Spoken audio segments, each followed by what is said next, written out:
السلام علیکم ورحمۃ اللہ وبرکاتہ۔ الحمد للہ رب العالمین والعاقبۃ للمتقین والصلاة والسلام علی اشرف الانبیاء والمرسلین۔ سامعین کرام، جس نے بھی کلمہ پڑھا ہے، اگر آپ اس سے پوچھیں کہ کیا آپ کا دین مکمل ہے، ہر ایک یہی کہے گا ہاں جی ہمارا دین مکمل ہے۔ دوسرا سوال آپ اس سے یوں کریں کہ یہ دین کب مکمل ہوا، تو سب یہی کہیں گے ہمارے نبی محمد الرسول اللہ صلی اللہ علیہ وسلم کی ذات اقدس پر مکمل ہوا۔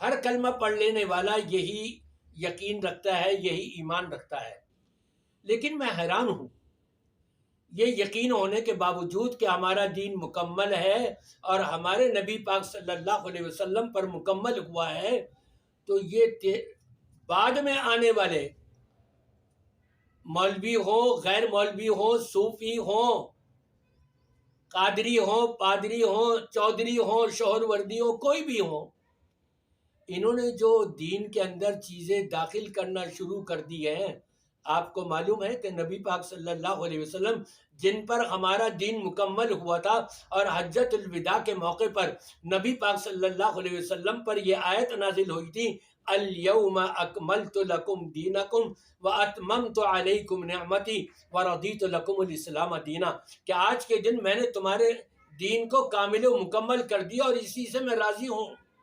رب تبارک و تعالی نے یہ اعلان فرما دیا تھا، اور اب یہ بعد میں آنے والے لوگ یہ ایمان اور یقین رکھنے کے باوجود کہ ہمارا دین مکمل ہے، اور دین کے اندر ایسی ایسی باتیں ہر دوسرے تیسرے روز نئی نئی ایجادیں ہو رہی ہیں۔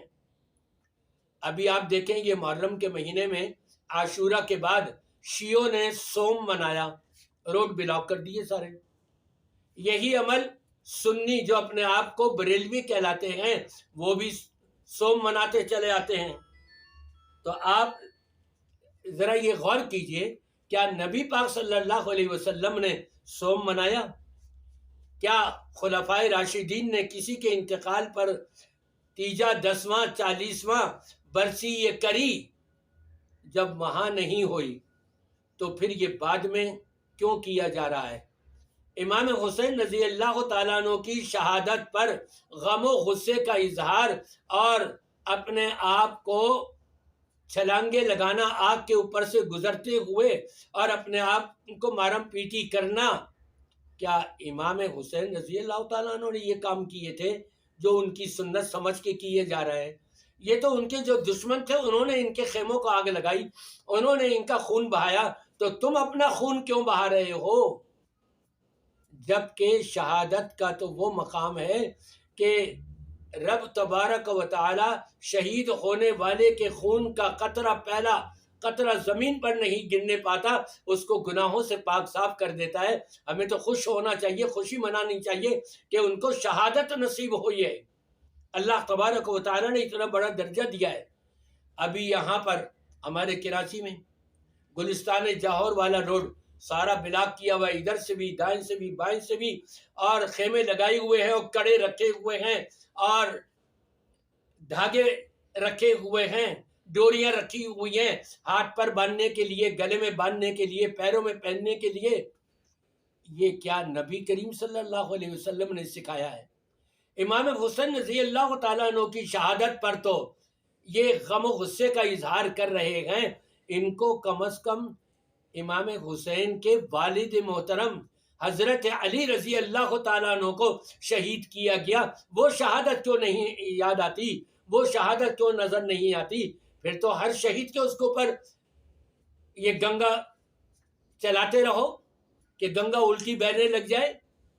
نہیں نہیں نہیں، دین ہمارا جب مکمل ہے اور ہمارے نبی پاک صلی اللہ علیہ وسلم پر مکمل ہوا ہے، تو جو نبی نے کیا، جو نبی نے بتایا، جو نبی کے سامنے کیا گیا اور آپ نے اس سے منع نہیں کیا، یا جو نبی کے سامنے کیا گیا اور آپ نے اس سے روک دیا، یہ ہے دین، یہ ہے اسلام، یہ ہے ایمان۔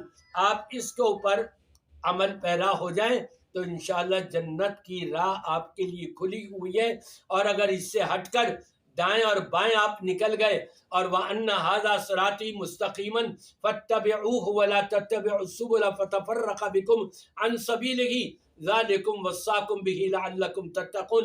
اس آیت کی خلاف ورزی کرتے ہوئے تم دائیں اور بائیں ذرا سے بھی پھر گئے، جہنم رسید کر دیے جائیں گے، جہنم کا راستہ ان کے لیے ہموار ہوگا، جنت کے دروازے ان کے لیے بند ہوں گے۔